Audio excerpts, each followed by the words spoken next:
Como o título deste vídeo bem diz, os fatos do caso ocorreram em um município de Valência chamado Alcácer. Sua população, que mal ultrapassa os 10.000 habitantes, é caracterizada por ser muito tranquila. Antes deste caso, haviam se passado anos sem que ocorresse um crime grave. Normalmente, o pouco que acontecia lá eram disputas entre vizinhos ou algum outro problema de muito pouca importância. Pelo menos também se o compararmos ao que ocorreu nesta ocasião. É por isso mesmo que Alcácer era relativamente tranquilo, que surpreendeu ainda mais quando este caso aconteceu. As vítimas desta história são Antonia, Desirê e Miriam, 3 adolescentes que foram brutalmente assassinadas. A mais velha das 3 era Antônia Gomes Rodrigues, nascida em 25 de maio de 1977, na cidade sanitária de La Fé, também em Valência. No momento dos fatos, Antônia tinha 15 anos, um ano a mais que suas amigas, que a chamavam de Tony. A mais nova de 4 irmãos, Antonia havia abandonado o ensino médio. Os estudos não eram a sua praia e ela estava ansiosa para completar 16 anos para poder começar a trabalhar. Aqueles que conheciam o grupo de amigas juntas afirmavam que Tony era a mais tímida e reservada das 3. Mas ela também tinha uma personalidade muito doce e terna, com um sorriso que a fazia se destacar entre todos.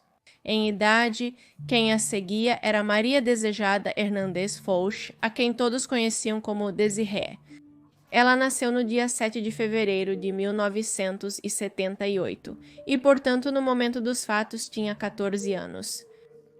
Apaixonada pelo esporte e especialmente pela patinação, Desirê era sem dúvida a mais popular das 3, conhecida por andar de patins por toda a cidade. Essa garota tinha uma personalidade muito encantadora e isso a ajudava a fazer amizade com praticamente qualquer pessoa com quem ela falava. Ao contrário de Tony, Desirê ainda estava no ensino médio, mas a verdade é que ela não estava indo nada bem. A única matéria em que conseguia obter boas notas era a educação física, algo que ela realmente amava. O grupo era completado por Miriam Garcia Iborra, que também tinha 14 anos e era sem dúvida a mais tímida do grupo. Embora seus pais, os doutores Fernando Garcia Mediano e Matilde Borra Martínez, a descrevessem como uma garota muito sensível e doce. Assim como suas amigas, Miriam não se saía muito bem nos estudos, mas também não gostava de esporte. Na verdade, ela era mais atraída pelas artes, e especificamente pela dança. Desde que era muito pequena, Miriam sonhava em ser bailarina de balé, mas aparentemente ela não era muito boa nisso, por mais que ela tentasse. Embora claramente, por mais que todas elas não estivessem indo bem naquele instante, naquele momento de suas vidas, ainda tinham muito tempo para descobrir o que queriam fazer e como fazer. Ou, pelo menos, isso é o que deveria ter acontecido. Elas deveriam ter tido tempo para explorar todas essas coisas, mas não foi assim. Eram 3 adolescentes que realmente não se metiam em nenhum problema, que não tinham problemas com ninguém e que realmente estavam buscando seu caminho na vida. Não havia nenhum indício do que estava prestes a acontecer com elas. É sim, com este contexto que podemos passar para o dia dos acontecimentos.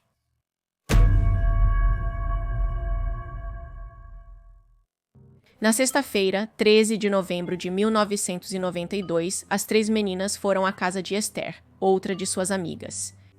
As 4 haviam combinado com alguns dias de antecedência para sair para dançar, concordando em se encontrar na casa de Esther como ponto de partida. Antônia, Desirê e Miriam chegaram à casa de Esther às 8 da noite de sexta-feira, encontrando um inconveniente. Esther estava doente, tinha gripe e, portanto, não ia poder sair para dançar.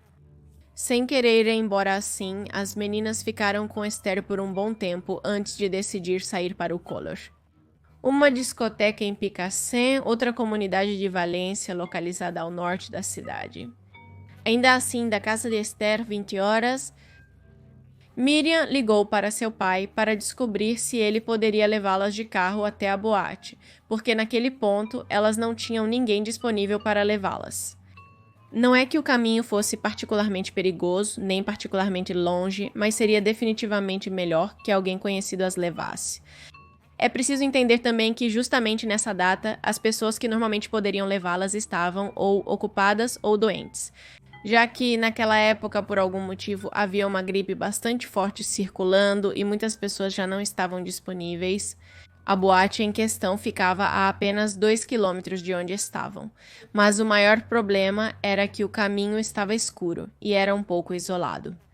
A mãe de Miriam explicou à sua filha que não seria possível, que não poderiam levá-la já que seu marido havia voltado do trabalho com febre e havia ido diretamente para a cama. Sem a possibilidade de serem levadas, as meninas se despediram de Esther e decidiram pegar carona para chegar à rota CB 405. Entre nas ruas Picassent e Montserrat, onde se localizava Color, que era uma das discotecas mais populares entre os adolescentes naquele momento. E é que naquele local, todos os sábados e domingos, havia festas organizadas por aqueles grupos dos institutos próximos que estavam prestes a se formar. Eram desses grupos que precisavam reunir fundos para a viagem de formatura, sendo que era uma festa para menores. A discoteca costumava fechar às 10 da noite, e por isso as meninas estavam um tanto ansiosas para poder chegar antes de fechar. Por isso não demoraram em se dirigir a uma via movimentada para pedir carona. É importante esclarecer que naquela época era uma prática completamente comum. Não estou dizendo que não era um pouco perigoso, não estou dizendo que elas não sabiam que poderia ser perigoso, mas era um trecho tão curto e era bastante comum, então não era um grande problema. Sobretudo, era mais comum em municípios e vilas afastadas, como era o que as meninas viviam. E era o ideal? Não, não era o ideal, especialmente para um lugar tão isolado e escuro. Mas definitivamente não era a primeira vez que faziam isso. Elas já haviam feito caronas antes, como eu disse, não era muito raro, então elas não pensaram muito nisso. O problema surgiu quando, depois de se despedirem de sua amiga Esther, ninguém mais as encontrou. Quando, depois das 10 da noite, nenhuma das meninas voltou para casa, seus pais começaram a se preocupar. Sabiam que o Color fechava às 10 e todas as vezes anteriores que tinham ido, voltavam pouco depois dessa hora. Não é que ficavam conversando demais, não é que iam para a casa de outra pessoa, elas voltavam. Preocupados, os pais entraram em contato uns com os outros. Como nenhum deles tinha notícias de suas filhas, decidiram ir buscá-las diretamente no Color. Supondo que talvez a festa tivesse se prolongado e elas ainda estivessem lá pelo menos esperando pelo melhor. No entanto, ao chegarem à discoteca, descobriram que estava fechada.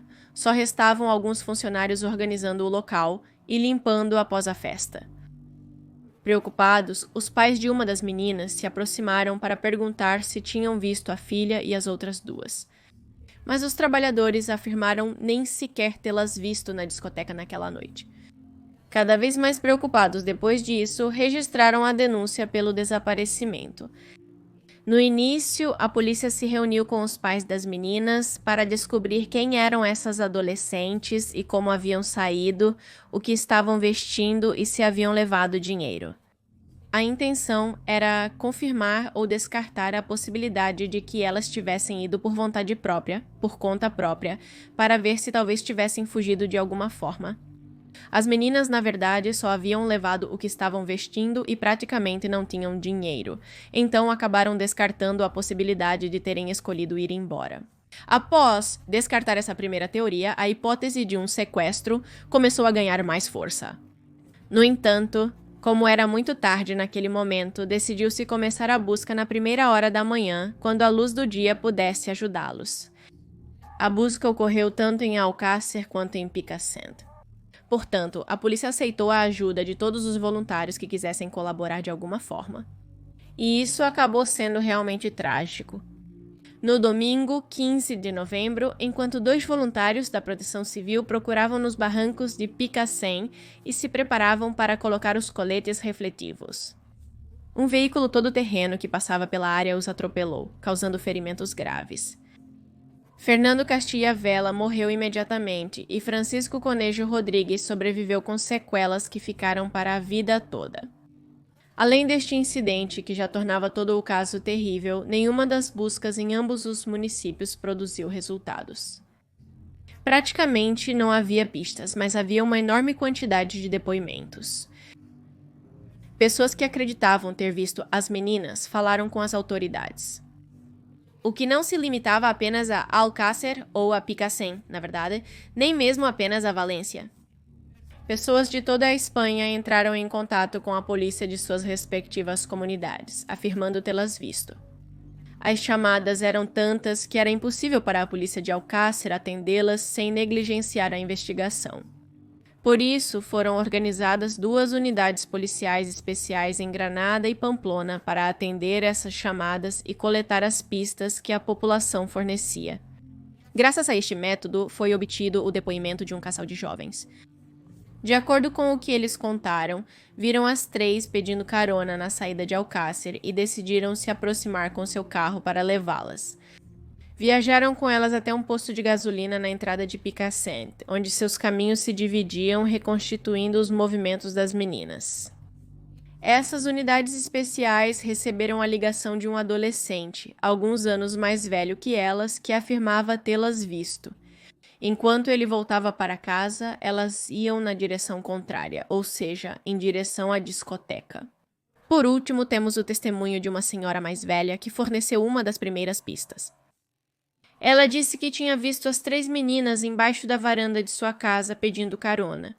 Depois de alguns minutos vendo-as ali, um pequeno carro branco chegou, no qual se podia ver que havia 4 pessoas dentro.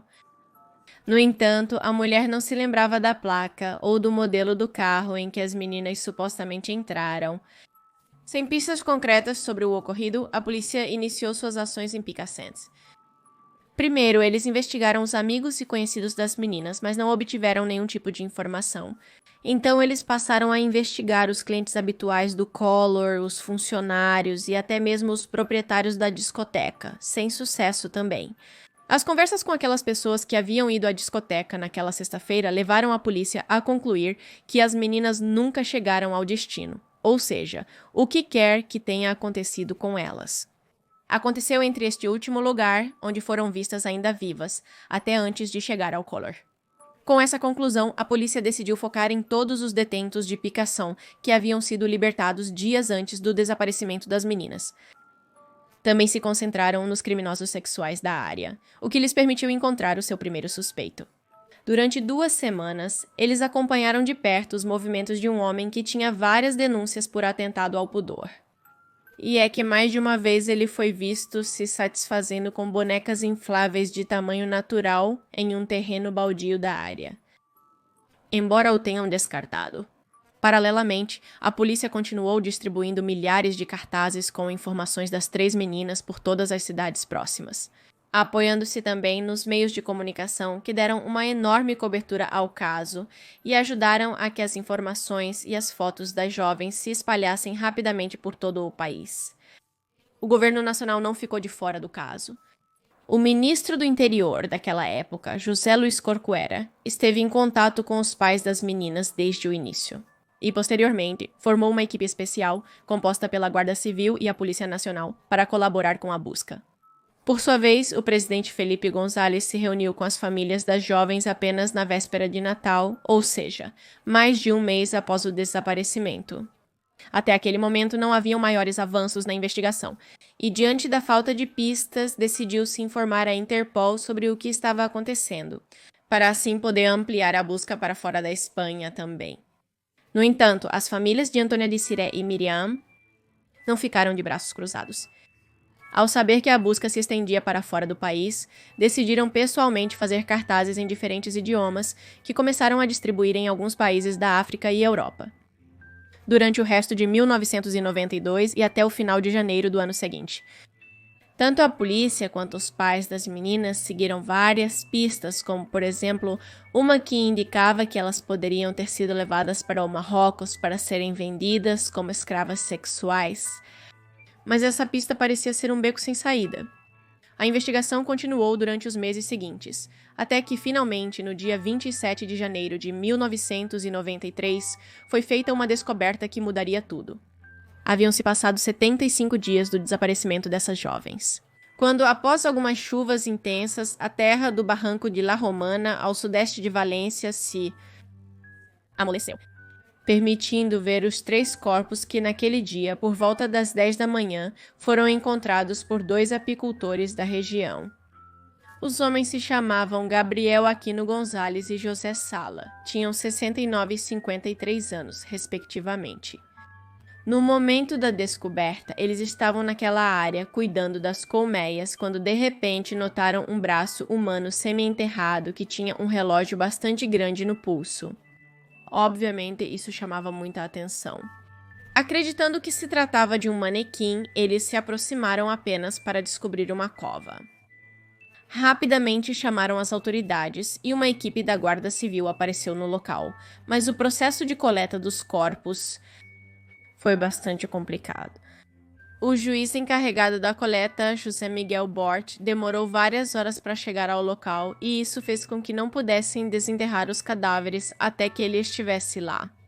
Em uma primeira instância, e levando em consideração o tamanho do relógio que se via na superfície, a equipe da Guarda Civil pensou que se tratava de um homem.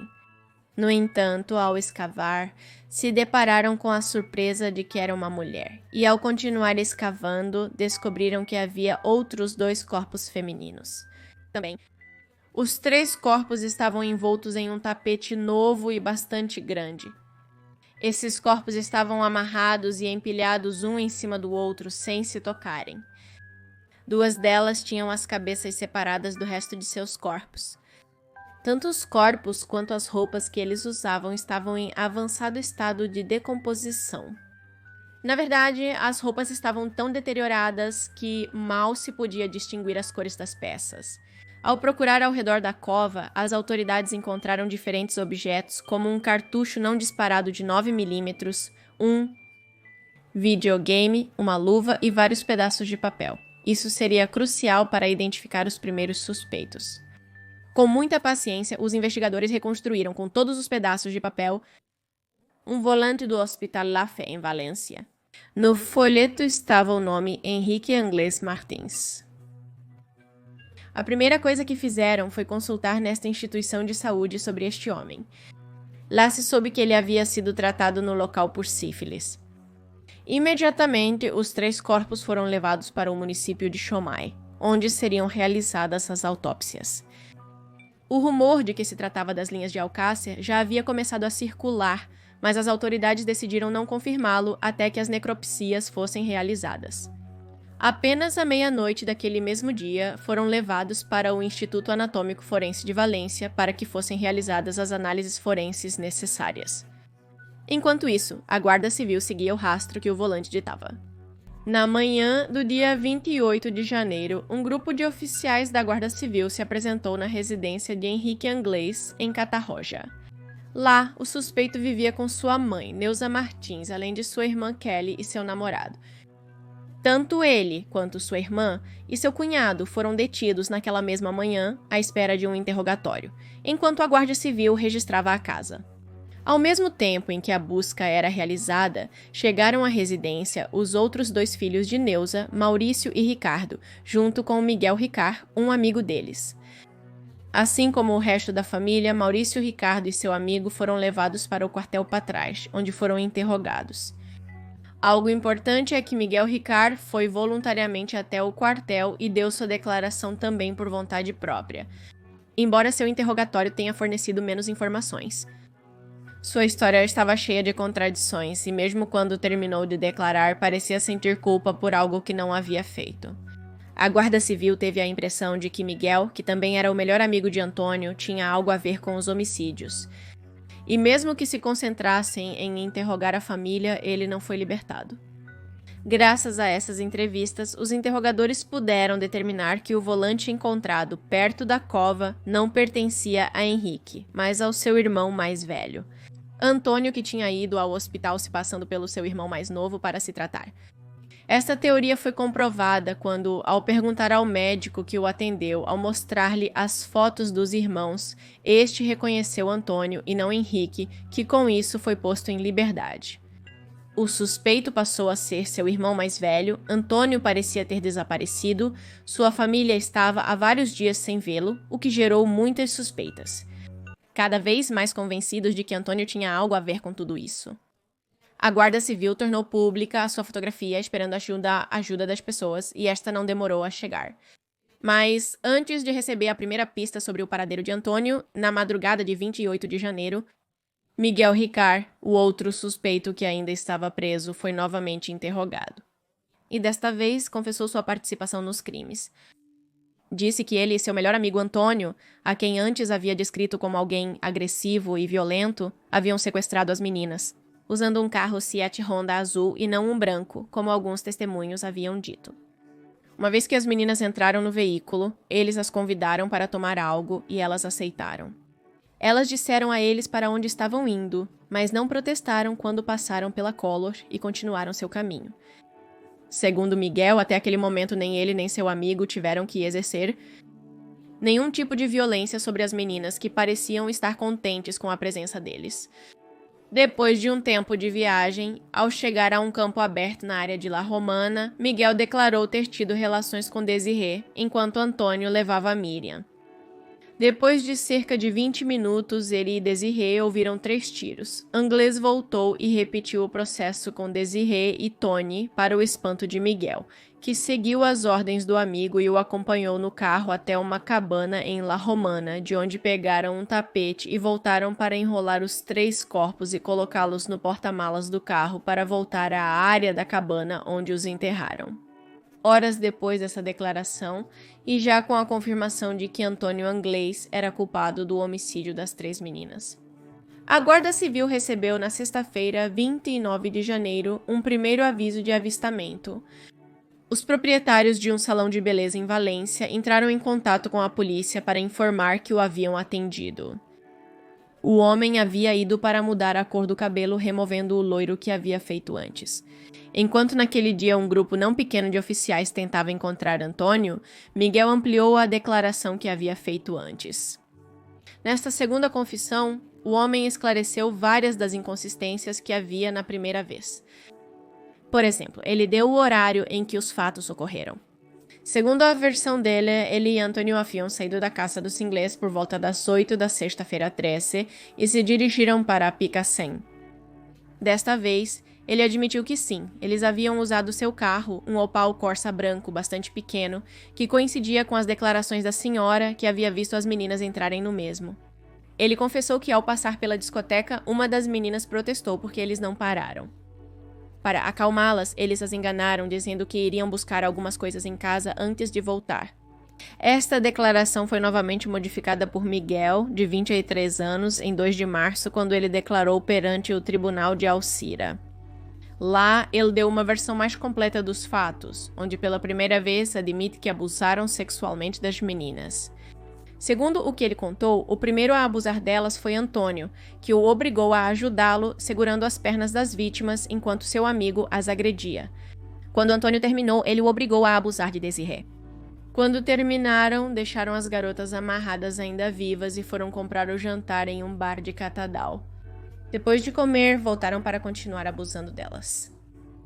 Tudo isso ocorreu, segundo Miguel, na cabana de La Romana, onde passaram a noite. Na manhã seguinte, Anglés fez a cova já com o plano de acabar com a vida das 3 meninas. Quando estava satisfeito com o buraco, ele as guiou até este lugar. Miguel não estava certo de qual, mas golpeou uma e a jogou na cova. Quando as outras 2 começaram a gritar, ele esfaqueou uma e acabou com a outra de uma maneira que ele não disse. Quando as 3 estavam mortas, Antônio removeu o corpo do buraco para colocar primeiro o tapete e depois empilhar os corpos lá. Depois disso, ele começou a cobrir o buraco com terra enquanto ordenava a Miguel que arrancasse arbustos e arbustos para colocar em cima do poço e esconder que eles estavam cavando no local. Mas se arrependeu dessa declaração menos de um mês depois, no dia 29 de março, quando disse que desconhecia completamente os fatos. Em vez disso, ele disse que no dia do desaparecimento das jovens ele estava com sua namorada e os irmãos ingleses em um bar de comida chinesa. Depois do jantar, ele e seus amigos foram tomar uns drinks por Valência e Catarroja, ficando para dormir na casa de um de seus amigos, chamado Anton Partera Zafra, por isso não poderia ter participado dos crimes.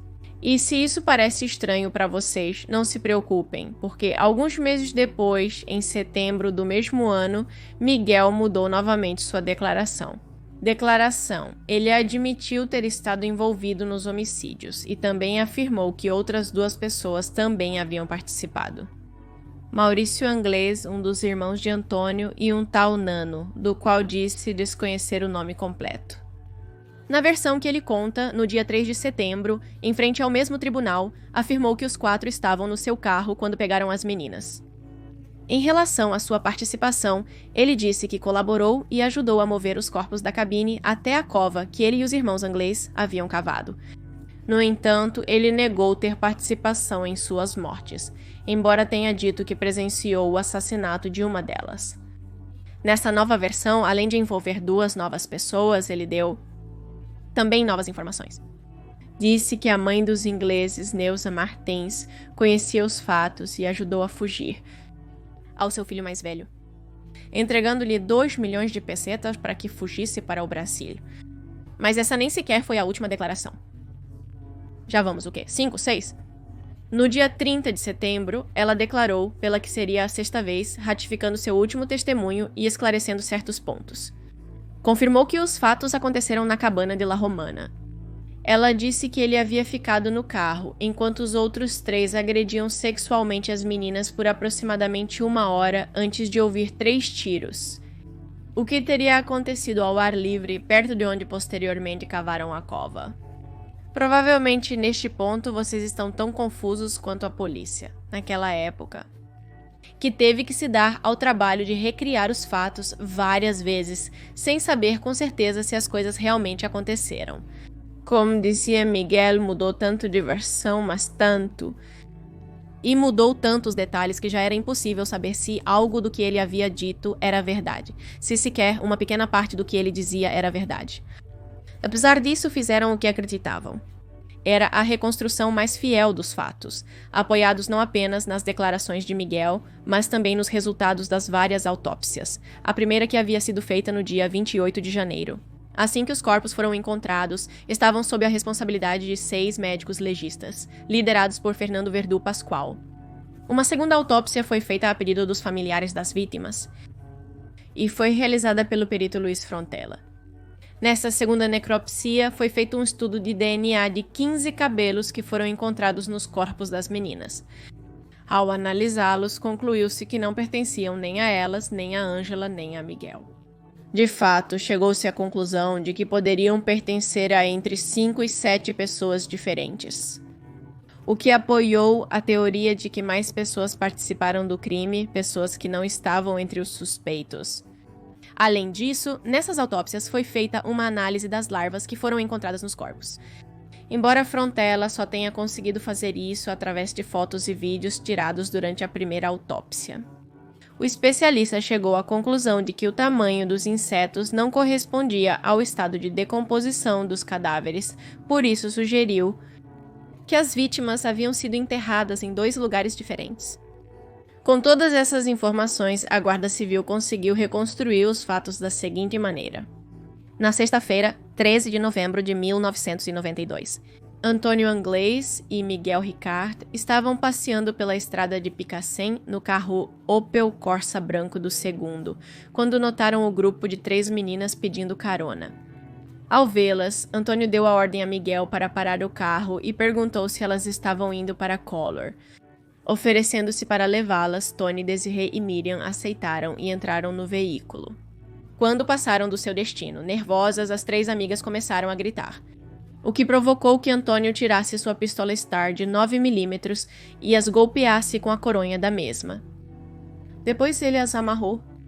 Sob ordem de seu amigo Miguel, ele dirigiu seu carro até Catadal, uma área que Ângeles sempre usava para se esconder da Guarda Civil quando a procuravam.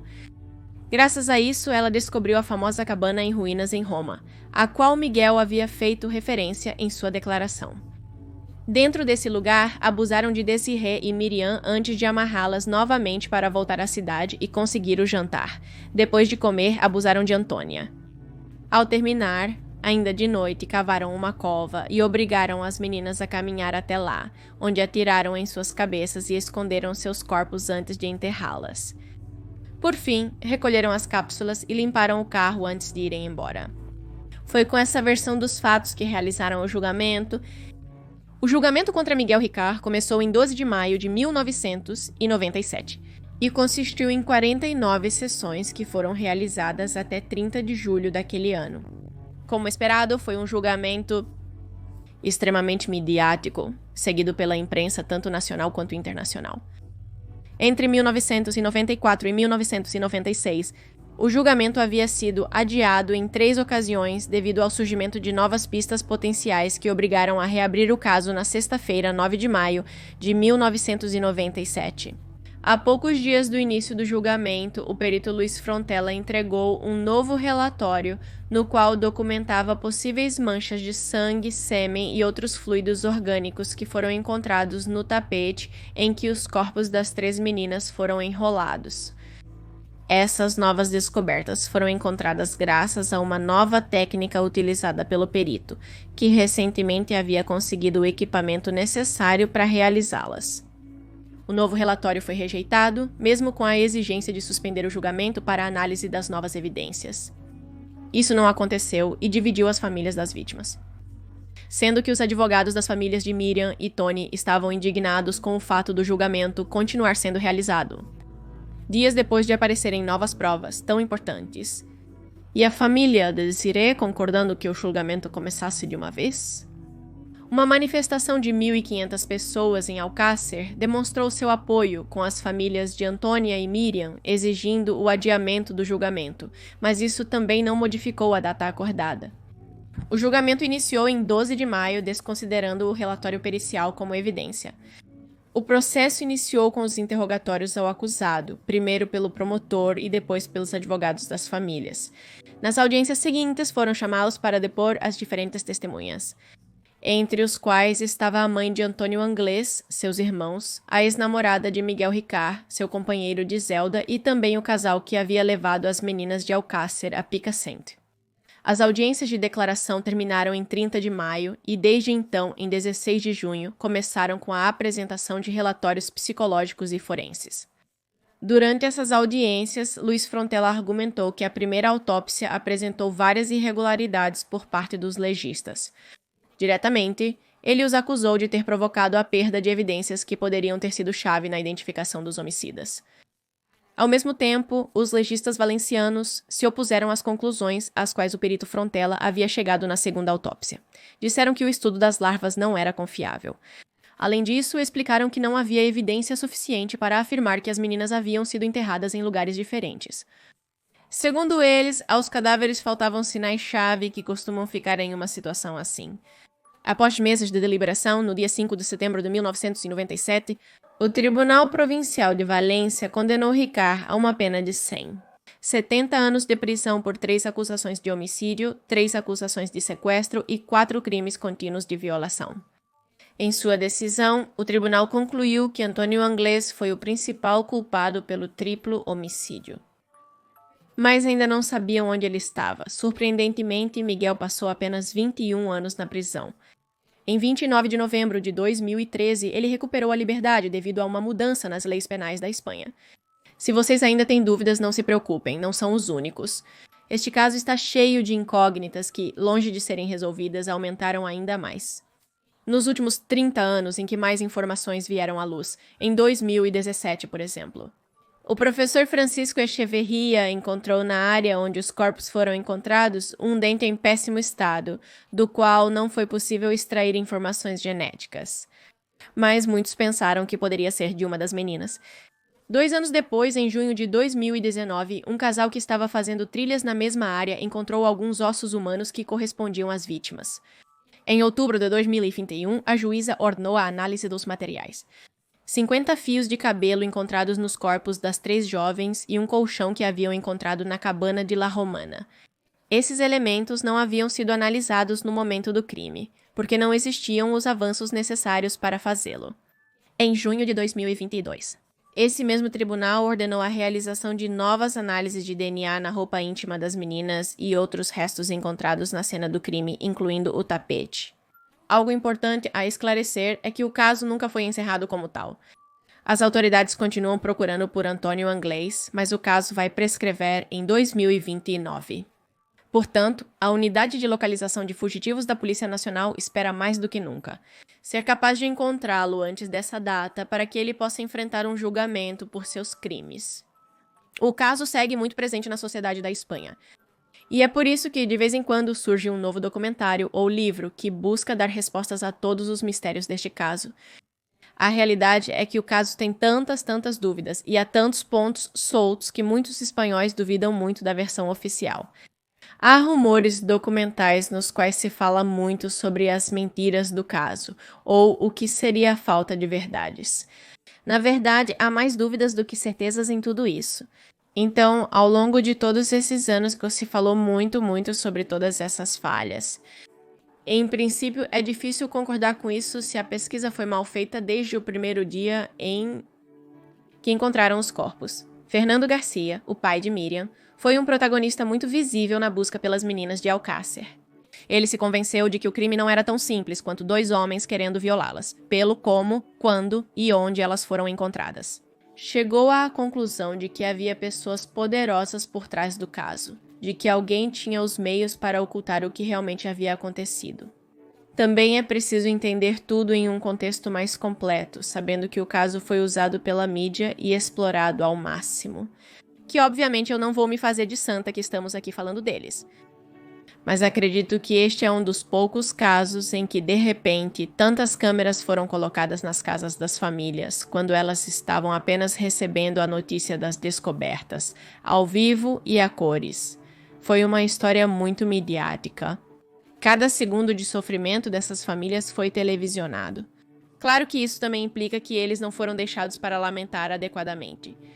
Quando se soube que as jovens haviam morrido, levaram as famílias de programa em programa. E claro, isso implica que havia muito interesse em saber o que estava acontecendo. Então, a fraca investigação do caso, juntamente com o apelo dessa história e a quantidade de pessoas esperando por uma resolução, tornou muito mais fácil divulgar as teorias que divergiam da versão oficial. Fernando nunca ficou satisfeito com o que a justiça determinava e aproveitou todo o interesse para divulgar o que pensava. No início, ele recebeu todo o apoio das pessoas que queriam justiça, mas com o passar dos anos, o público foi se cansando. E hoje em dia, há quem o considere chato ou que acabou exagerando em sua busca pela verdade. No entanto, há outros que realmente acreditam que houve uma conspiração que aconteceu aqui. Algo que nunca vamos poder entender, porque há muitos cúmplices com dinheiro e conexões que se encarregaram de esconder e criar outra história.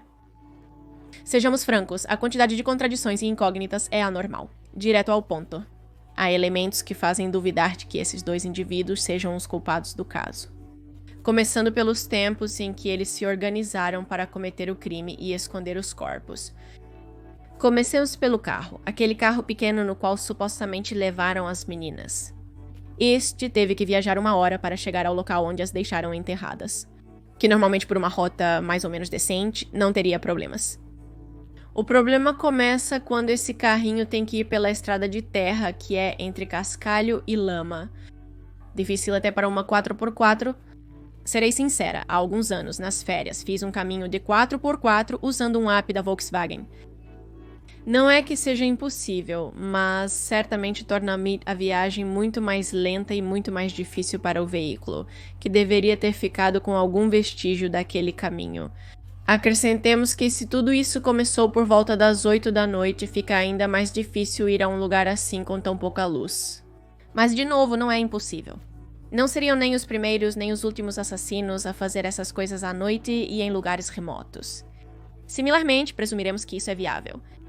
O que acontece então com a fuga de Anglés? Como alguém pode desaparecer tão rapidamente? Desde que se soube o paradeiro dos corpos, também se soube da existência de 2 suspeitos. Pessoalmente, considero que foi um erro abismal correr para a televisão enquanto entrevistavam as famílias para dizer que já tinham alguém na mira.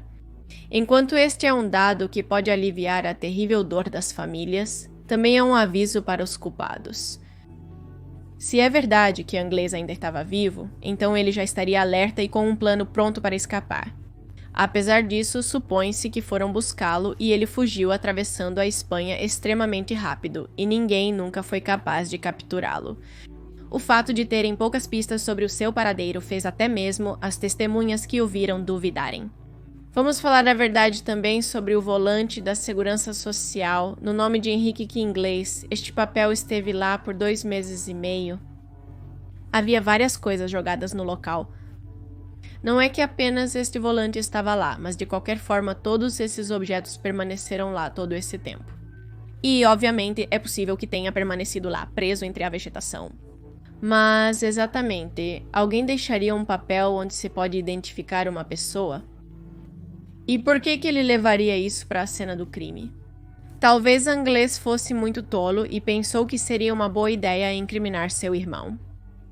Mas eu acho que ninguém poderia pensar que é um excelente plano levar a polícia até um parente. A realidade é que, pelo que sabemos, não há provas ou indícios forenses que relacionem Anglés com o crime. Não quer voltar para o seu país? Se não há provas, por que não sai do seu esconderijo? De tudo isso, justamente parte a teoria de que Anglés já está morto, de que sempre esteve morto, de que não é que ele fugiu. Ou talvez ele fugiu e foi pego rapidamente, mas ninguém quer dizer isso. São perguntas que surgem, é claro, da quantidade de tempo que já passou desde que ele não foi encontrado. E as manchas de sangue?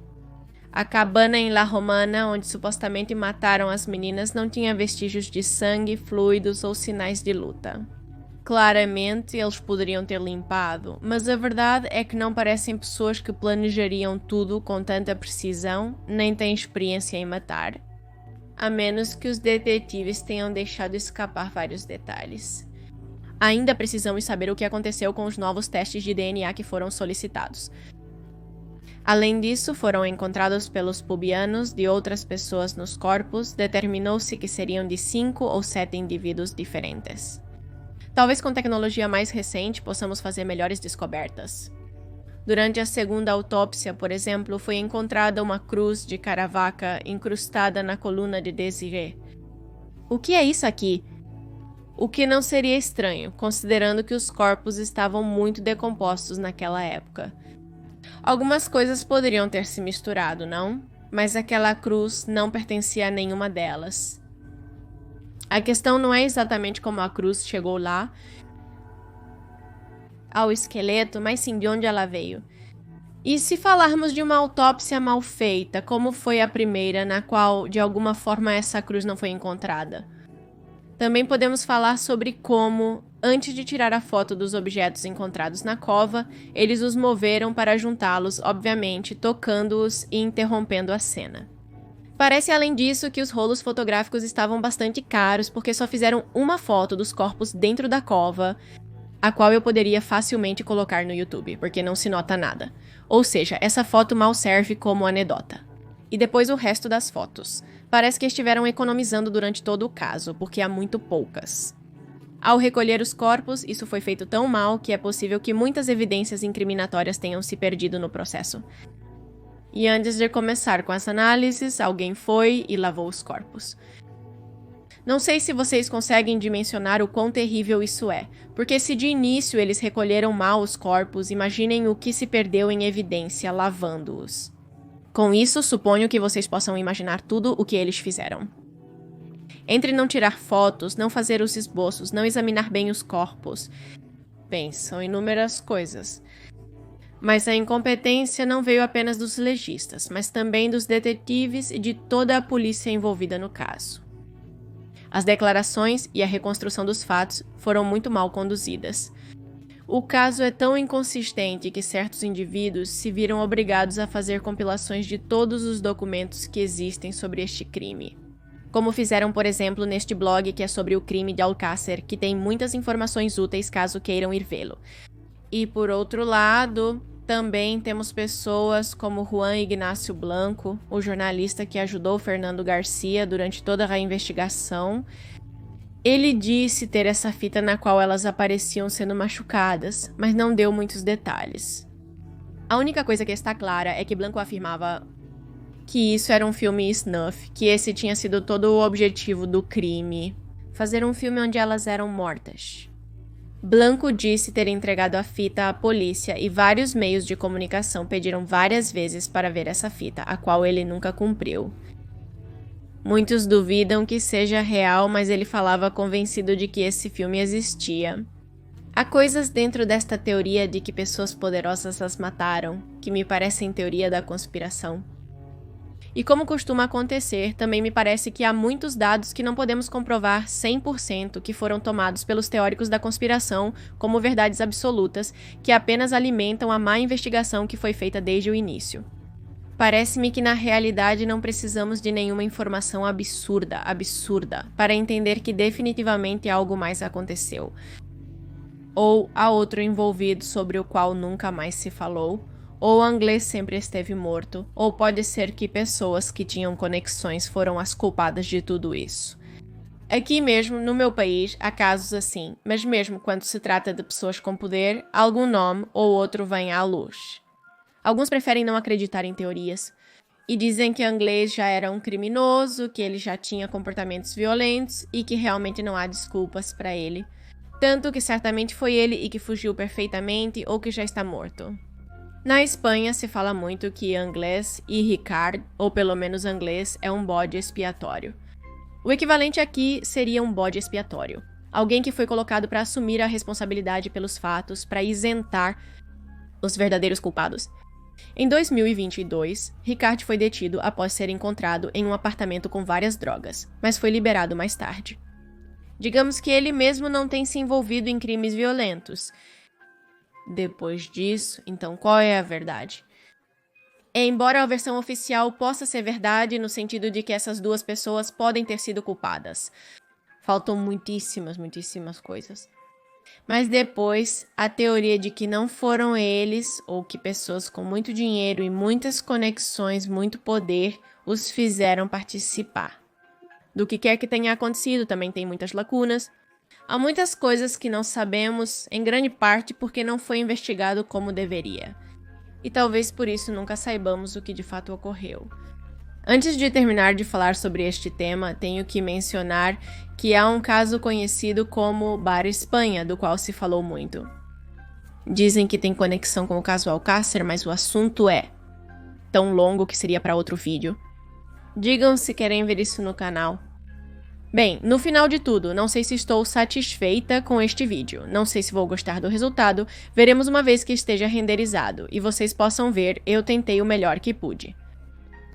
A realidade é que sempre vai escapar algum detalhe aqui e ali, certamente. Mas também devem levar em conta que muitas coisas nesses casos são rumores. O que eu quero dizer é que, embora haja testemunhos, perícias e tudo mais, sempre surgem coisas que pessoas disseram que outras pessoas acreditaram e que se espalharam como verdades. Isso acontece em todos os casos, portanto, está difícil diferenciar bem em que acreditar, porque se temos, por exemplo, as necropsias, há pessoas que não acreditam que sejam bem feitas, então também tem isso. A conclusão é que não há conclusão. Vocês poderiam deixar nos comentários o que pensam, o que acham de tudo isso, no que acreditam e no que não acreditam. E bem, continuar observando para ver se de uma forma ou de outra se resolve. Então é aqui que terminamos com este vídeo, aqui estão os Patreons e os membros do canal, obrigada por me apoiarem através desses meios. E é isso, confira o novo vídeo e o vídeo recomendado. Inscreva-se clicando no meu rosto. Até o próximo vídeo. Adeus.